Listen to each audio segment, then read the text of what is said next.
तो एक तरफ जहां पर बिहार असेंबली इंतखाबात के दूसरे मरहले के तहत वोटिंग हो रही है, तो वहीं आज अना का मसला एमपी सरकार के सामने भी है, क्योंकि आज मध्य प्रदेश की 19 अजला की 28 सीटों पर वोट डाले जा रहे हैं। अखाड़े में 355 उम्मीदवार हैं जिनकी किस्मत का फैसला वोटर्स करेंगे। उनमें 12 वुज़रा की किस्मत भी दांव पर लगी है। तुलसी सिलावट, गोविंद सिंह राजपूत, प्रद्युम्न सिंह तोमर, प्रभु राम चौधरी और इमरती देवी समेत 12 वुज़रा की किस्मत दांव पर हैं। कोरोना के दौरान हो रही वोटिंग के लिए कोविड गाइडलाइंस का खास ख्याल रखा जा रहा है। मार्च में 22 कांग्रेस अरकान असेंबली के पाला बदलने से मध्य प्रदेश में ज़िमनी इंतखाबात की जरूरत पड़ी। अरकान असेंबली के बीजेपी में शामिल होने की वजह से कमलनाथ हुकूमत गिर गई थी, लेकिन अब एक बार फिर से बड़ा मसला पैदा हुआ है शिवराज सिंह चौहान हुकूमत के सामने, क्योंकि उन्हें अगर कुर्सी अपनी बचानी है तो 8 सीटें जीतनी होगी। मेहताब आलम हमारे साथ, हमारे नुमाइंदे जुड़ रहे हैं इस खबर पर मजीद अपडेट के साथ। मेहताब आलम, 7 बजे से वोटिंग की शुरुआत होनी थी। अगर बात हम करें इन असेंबली इंतखाबात पर वोटिंग की शुरुआत की, तो क्या कुछ आपको अपडेट मिल पा रहे हैं? क्या वोटिंग की शुरुआत हो गई? कोरोना गाइडलाइंस पर किस हद तक अमल किया जा रहा है? यकीनी तौर पर वोटिंग शुरू हो गई है और तमाम लोग जो है जमहूरियत के जश्न में बढ़-चढ़ कर हिस्सा लेना चाहते हैं। लेकिन इस बार के जो इंतखाबात की अगर हम बात करते हैं तो कोरोना के शहर में इंतखाबात हो रहे हैं।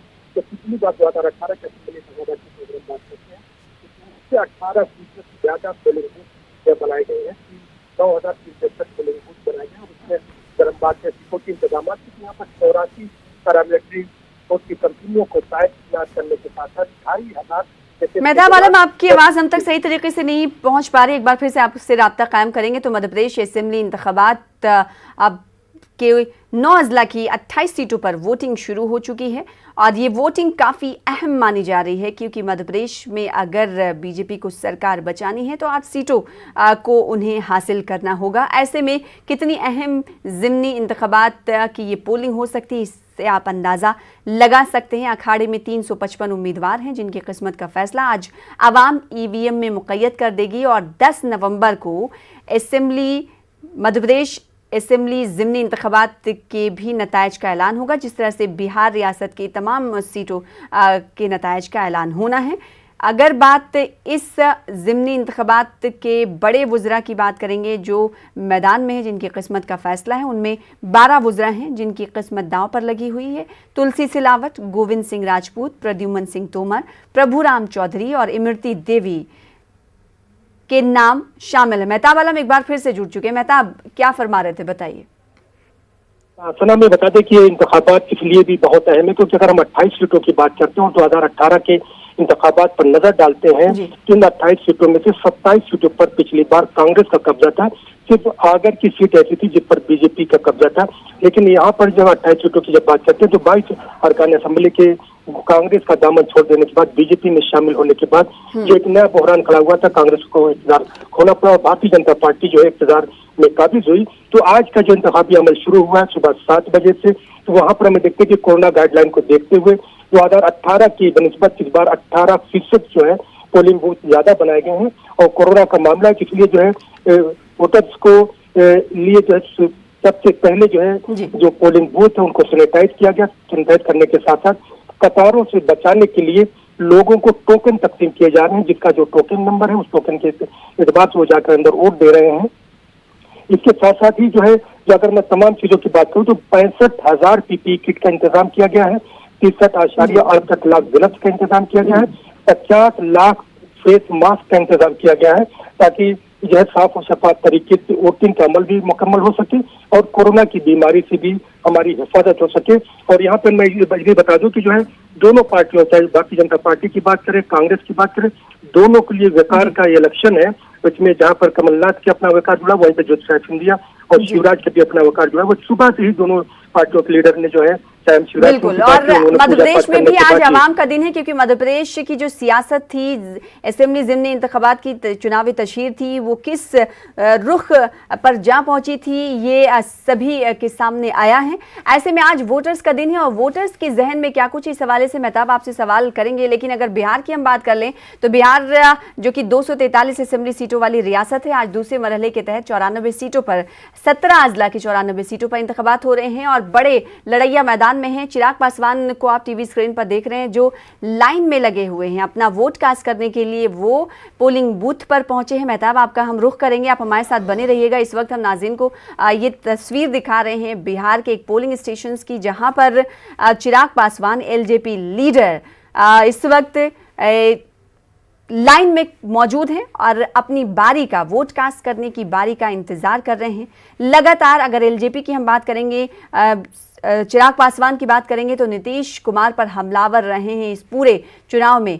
तो सियासी मुबस्सिरीन ये कहते हैं कि जेडीयू के लिए कहीं ना कहीं ये परेशानी खड़ी कर सकती है एलजेपी पार्टी, और इससे इस बात को नज़रअंदाज नहीं किया जा सकते। चुनावी मुबस्सिरीन का तो यही कहना है। इस बीच तस्वीरें आप देख रहे हैं, मुख्तलिफ पोलिंग स्टेशंस की हम तस्वीरें दिखाएंगे, लेकिन इस वक्त जिस तस्वीर को आप टीवी स्क्रीन पर देख रहे हैं, उस तस्वीर में LJP leader Chirag Paswan polling booth पर पहुंचे हुए हैं और अपना वोट कास्ट करने के लिए इंतजार कर रहे हैं अपनी बारी का। मेहताब आलम का एक बार फिर से रुख कर लेते हैं, क्योंकि आज मध्य प्रदेश की 28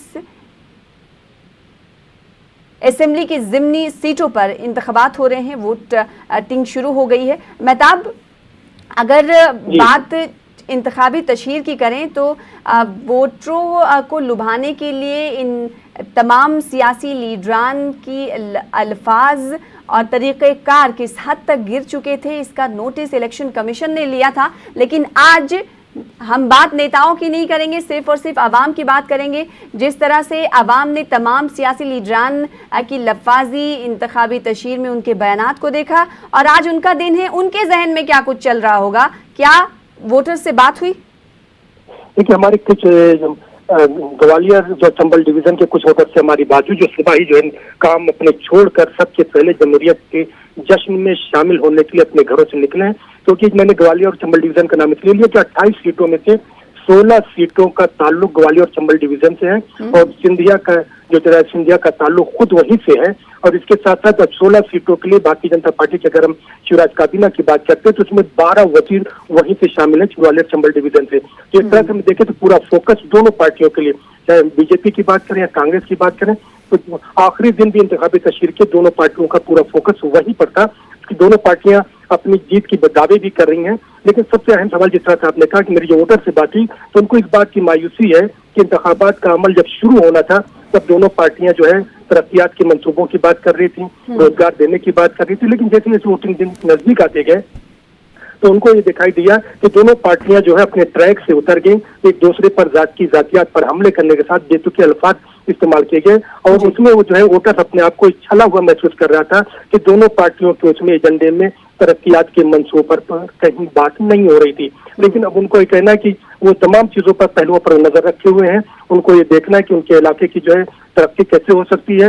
इसके साथ साथ उनको ये भी देखना है कि जो रोजगार यूथ जो है, जो पढ़े लिखे हैं, जो बेरोजगार हो गए हैं, इसके साथ साथ उनको रोजगार कैसे, मौके कैसे फराहम होंगे, उनके इलाके की जो है हमारे जो है तरक्की कैसे हो सकती है, खुशहाली कैसे हो सकती है, तमाम पहलुओं पर नजर रखकर जो है वो अपने वोट के राय देकर इस्तेमाल कर रहे हैं। बिल्कुल, तो एक तरफ बिहार में 243 असेंबली सीटों वाली रियासत में 94 असेंबली सीट पर आज दूसरे मरहले के तहत इंतखाबात हो रहे हैं। बड़े सियासी कायदीन की किस्मत दांव पर है। तो मध्य प्रदेश में ज़िमनी असेंबली इंतखाबात में सियासी लीडरान की भी किस्मत दांव पर है। 12 वज़रा हैं मध्य प्रदेश शिवराज सिंह चौहान के, जिनकी किस्मत दांव पर है। अब देखना ये होगा कि 28 असेंबली सीटों ज़िमनी इंतखाबात जो हो रहे हैं उसमें क्या कुछ नताए जाएंगे, क्योंकि करो या मरो के हालात शिवराज सिंह चौहान के लिए बने हुए हैं। मेहताब आलम, अगर बात कोरोना गाइडलाइंस की करें, एक तरफ बिहार में चुनावी समर है, इंतखाब हो रहा है दूसरे मरहले तहत। पहले मरहले में बिहार में हमने देखा था कि सोशल डिस्टेंसिंग का खास नज़्म नहीं किया गया था। अगर आज एमपी में हो रहे इंतखाबात की बात करेंगे तो वहां पर सोशल डिस्टेंसिंग का खास ख्याल रखा जा रहा है? यकीनी तौर पर देखिए, बिहार के इंतखाबात को जो है सामने रखते हुए और फिर यहाँ पे जो तैयारियां की गई हैं, और तैयारियों की अगर हम बात करते हैं, जैसा मैंने पहले भी बताया कि लोगों को जो है कोरोना के कहर से, उनकी वायरस से महफूज रखने के लिए कतार का जो मामला है उसको रखा गया है। और दूसरी साथ है उनको टोकन तकसीम किए जा रहे हैं कि आपके टोकन का जब नंबर आए तो आप जाइए अपना वोट कर दीजिए, क्योंकि आपको दूरी के साथ साथ इससे किया जा रहा है। और फिर मैंने आपको ये भी बता दूं कि जो है हम पूरे उसमें के मामले की बात करते हैं कि इलेक्शन कमीशन की तरफ से से क्या खास तैयारियां की गई हैं। सभी पोलिंग बूथ को जो है कल भी सैनिटाइज किया गया था और आज सुबह भी मॉक ड्रिल से पहले जो उसको सैनिटाइज किया गया। और जितने भी आपसे राब्ता कायम करते रहेंगे, इस हवाले से तफसीलात लेते रहेंगे, क्योंकि 28 सीटों की पूरी तफसील आप दे रहे थे। अगर मुरैना की हम बात करेंगे तो वहां पर क्या कुछ सूरत हाल है, क्या वोटिंग की शुरुआत हो चुकी या नहीं? मेहताब, बेहद शुक्रिया हमारे साथ जुड़ने के लिए। मुरैना का रुख कर लेते हैं, हमारे साथ हमारे नुमाइंदे अनुराग श्रीवास्तव मुरैना से जुड़ रहे हैं। अनुराग, बताइएगा इस वक्त क्या कुछ देख पा रहे हैं? क्या वोटर्स की लंबी तादाद कतारों में देखी जा रही है जिस पोलिंग बूथ पर आप मौजूद हैं? देखिए सना, इस समय हम मुरैना के एक पोलिंग बूथ पर मौजूद हैं, लेकिन अभी जो है किसी तरीके से पोलिंग बूथ पर भीड़ नहीं है। इक्का दुक्का लोग ही पोलिंग बूथ पर पहुंच रहे हैं क्योंकि सुबह सुबह का समय है। लेकिन जैसे जैसे दिन चढ़ेगा उसके बाद जो है वोटिंग की रफ्तार भी तेज बढ़ेगी। लेकिन सबसे पहली बड़ी बात है कि इस बार खास इंतजाम कोविड-19 से निपटने को लेकर किए गए हैं। पोलिंग बूथ के बाहर मास्क का इंतजाम किया गया है, साथ ही ग्लव्स का इंतजाम किया गया है ताकि जो भी वोट डालने के लिए आए वो इनका इस्तेमाल कर सके। टेम्परेचर चेक करने के लिए भी यहाँ पर व्यवस्था की गई है, सैनिटाइजर भी रखा गया है ताकि लोग हाथों को सैनिटाइज करके पोलिंग बूथ के अंदर जा सके। हालांकि रफ्तार जो है वो अभी वोटिंग की जो रफ्तार है वो बेहद कम है क्योंकि कोविड-19 का असर है। और सबसे बड़ी बात है कि बीते 2018 का जब चुनाव हुआ था तब मुरैना विधानसभा सीट और अंबा विधानसभा सीट पर वोटिंग का प्रतिशत बेहद कम था, 60% के करीब जो है वोटिंग हुई थी। लेकिन इस बार मुरैना की 5 विधानसभा सीटों पर उपचुनाव हो रहा है। बिल्कुल, आप अनुराग आपके पास आएंगे। इस वक्त चिराग पासवान वोट कास्ट करने के बाद पोलिंग स्टेशन के बाहर मौजूद हैं और वोट कास्ट करने के बाद वो चुनाव निशान भी दिखा रहे हैं और मीडिया नुमाइंदों से क्या कुछ कह रहे हैं सुन लेते हैं। सेकंड फेज पोलिंग है, ये कितना इम्पोर्टेंट है, ये डिसाइड कितना बड़ा डिसाइडर होगा? नहीं, बिल्कुल इम्पोर्टेंट है। देखिए, पोलिंग तो फर्स्ट फेज, सेकंड फेज, तीनों फेज बहुत इम्पोर्टेंट है। बिहार के लिए बहुत इम्पोर्टेंट है और ये अधिकार है, मतदाताओं का ये अधिकार है अगले आने वाले 5 साल में अपना बेहतर भविष्य चुनने का। उनके पास ये एकमात्र मौका होता है। इसमें अगर कहीं चूक हो गई, इसमें अगर कहीं ढिलाई हो गई तो 5 साल हम लोग के बर्बाद हो जाते हैं। तो इसीलिए मैंने सबसे अपील भी की है, आग्रह भी किया है कि अपने अधिकार का इस्तेमाल ज़रूर करें। जो आपको लगता है कि आपके भविष्य को बेहतर बना सकता है, जो बिहार को बेहतर विकास की राह पर लेकर जा सकता है, उनको ज़रूर चुनें। नीतीश कुमार कह रहे हैं कि आप लोगों को विरासत में मिली है राजनीति, इसलिए आप लोग उसका महत्व नहीं समझ पा रहे हैं। कोई बात नहीं, वो चुनाव का समय है, पर्सनल अटैक मुख्यमंत्री जी कर रहे हैं, उसमें मुझे कोई टिप्पणी नहीं करनी। बड़े हैं, हमें इन नीतियों का बस विरोध कीजिए। मैं बस ये चाहता हूँ कि जैसे मैं उनकी नीतियों का विरोध करता हूँ, जैसे मुझे नहीं पसंद कि उनका साथ निश्चय बिहार में विकास ला सकता है, उनको बिहार फर्स्ट, बिहारी फर्स्ट से अगर उनको कोई दिक्कत है, नीति का विरोध करें। व्यक्तिगत टिप्पणी राजनीति में मुझे नहीं लगता कि उचित है। चिराग, आपने अपनी ट्वीट में भी मेंशन किया था नीतीश फ्री बिहार, उसके बारे में बताएं, कैसे लोगों से आप अपील करें, कैसे कनेक्ट करें? देखिए, मुझे नहीं पता कि मैं अभी इस जगह पे खड़ा हूँ, मैं उस पर कितनी टिप्पणी कर सकता हूँ, बट हाँ, विकसित बिहार बने, ये हम सबका संकल्प होना चाहिए। तो एलजेपी लीडर चिराग पासवान इस बार एलजेपी का अहम चेहरा है क्योंकि रामविलास पासवान के गुजर जाने के बाद पहली बार वो अपनी पार्टी को लीड करते हुए दिखाई दे रहे हैं। ऐसे में वो एक बार फिर जब पोलिंग बूथ पर पहुंचे, उन्होंने अपने वोट कास्ट किया। उसके बाद उन्होंने नीतीश कुमार के सवाल का जवाब देते हुए कहा कि कोई ऐसा मौका मैं नहीं हाथ में आने दूंगा कि जाती हमले में करूं। हाँ, हालांकि नीतीश कुमार की पॉलिसियों पर मैं ज़रूर कड़ा रुख रखता हूं और ऐसे इजहार करता रहूंगा। यहाँ पर यह भी बताना बेहद ज़रूरी अपने नाज़रीन को कि एलजेपी ने दूसरे मरहले के तहत कितने उम्मीदवार मैदान में उतारे हैं। तो 52 उम्मीदवारों को मैदान में एलजेपी ने उतारा है। अगर दूसरे मरहले के तहत जीती हुई सीट यानी 2015 की हम बात करेंगे तो 2 सीटें एलजेपी के खाते में गई थी। ऐसे में इस बार क्या कुछ सियासी इक्वेशन होगा, ये देखने वाली बात होगी। एक बार फिर से मुरैना का रुख कर लेते हैं। हमारे नुमाइंदे अनुराग श्रीवास्तव जुड़े हुए हैं क्योंकि वो वहां से तस्वीरें दिखा रहे थे पोलिंग बूथ पर जहां पर इक्का दुक्का लोग मौजूद हैं। लेकिन अगर कोविड गाइडलाइंस की बात करें तो उसका खास नज्म देखा जा रहा है। अब मुरैना सीट कितनी अहम है दोनों पार्टियों के लिए, अनुराग बताइएगा। देखिए सना, ग्वालियर चंबल का इलाका है और यहाँ पर 16 सीटें हैं जहाँ पर उपचुनाव हो रहा है और इन 16 सीटों में मुरैना जिला ऐसा है जहाँ पर 5 विधानसभा सीट आती हैं और शिवराज सरकार के 2 मंत्रियों की साख यहाँ पर दाव पर लगी है। दिमनी विधानसभा सीट पर गिरिराज दंडोतिया हैं, सुमावली सीट पर इंदल सिंह कंसाना है जो कि इस बार उपचुनाव में अपनी किस्मत को आजमा रहे हैं। हालांकि 2018 के चुनाव में कांग्रेस के टिकट पर जीतकर विधानसभा पहुंचे थे, लेकिन अब ये दल बदल करके बीजेपी के उम्मीदवार बने। लेकिन मुरैना सीट पर जो है मतदान की प्रक्रिया शुरू हो चुकी है, लेकिन अभी रफ्तार जो है मतदान ने पकड़ा नहीं है। पिछली बार भी जो वोटिंग का परसेंट था वो बेहद कम था, 60% के करीब वोटिंग मेहगांव और मुरैना विधानसभा सीट पर हुई थी। इस बार कोविड-19 के चलते ये और कम ना हो, इस बात का को लेकर तमाम तरह की कोशिशें की जा रही है। कोविड-19 से निपटने के लिए मैं एक बार फिर आपको तस्वीरें दिखाता हूं। यहाँ पर पोलिंग बूथ की देखिए, जो वोटर अपने वोट का इस्तेमाल करने आ रहे हैं उनका टेम्परेचर चेक किया जा रहा है, उनको मास्क दिया जा रहा है और ये बताने की भी कोशिश की जा रही है कि पोलिंग बूथ पर आप अपने वोट का इस्तेमाल कर सकते हैं। यहाँ पर तमाम तरह के इंतजाम जो है किए गए हैं कोविड-19 से बचाव के लिए। साथ ही कुर्सियां भी अतिरिक्त लगाई गई हैं ताकि जो लोग वेटिंग करने के लिए आए, जिनका नंबर ना आए, वो बाहर बैठकर वेटिंग भी कर सकता है, इंतजार भी कर सकता है। तो कुल मिलाकर मुरैना की 5 विधानसभा सीटों पर उपचुनाव है और ग्वालियर चंबल की 16 विधानसभा सीटों पर उपचुनाव है, जो बेहद महत्वपूर्ण है। जी, जाहिर सी बात है और काफ़ी अहमियत का हामिल ये ज़िमनी असेंबली इंतखाबात है, क्योंकि सियासी कायदीन के इंतखाबी तशहीर को अगर हम याद करें अनुराग, तो सियासी मूड कैसा था और सियासी पायरा किस हद तक जा पहुंचा था, जिस पर इलेक्शन कमीशन को भी सख्त नोट लेना पड़ा था। लेकिन अगर आवाम की हम मूड की बात करेंगे तो आवाम का मूड, जब आपका कैमरा उन तक पहुंचा तो उनका क्या कुछ कहना था? देखिए, इस बार उपचुनाव को लेकर जितनी मेहनत बीजेपी और कांग्रेस के दिग्गज नेताओं ने की है, शायद इससे पहले किसी चुनाव में नहीं हुई होगी, क्योंकि ज्योतिरादित्य सिंधिया, सीएम शिवराज से लेकर केंद्रीय मंत्री नरेंद्र सिंह तोमर और बीजेपी के तमाम बड़े नेताओं ने ग्वालियर चंबल इलाके में बीजेपी के पक्ष में माहौल बनाने के लिए पूरा दम लगाने का काम किया। और वहीं कांग्रेस की तरफ से कमलनाथ ने यहाँ पर धुआंधार तरीके से चुनाव प्रचार किया था। तो दोनों ही सियासी दलों के दिग्गज नेताओं ने दम लगाने का काम जरूर किया।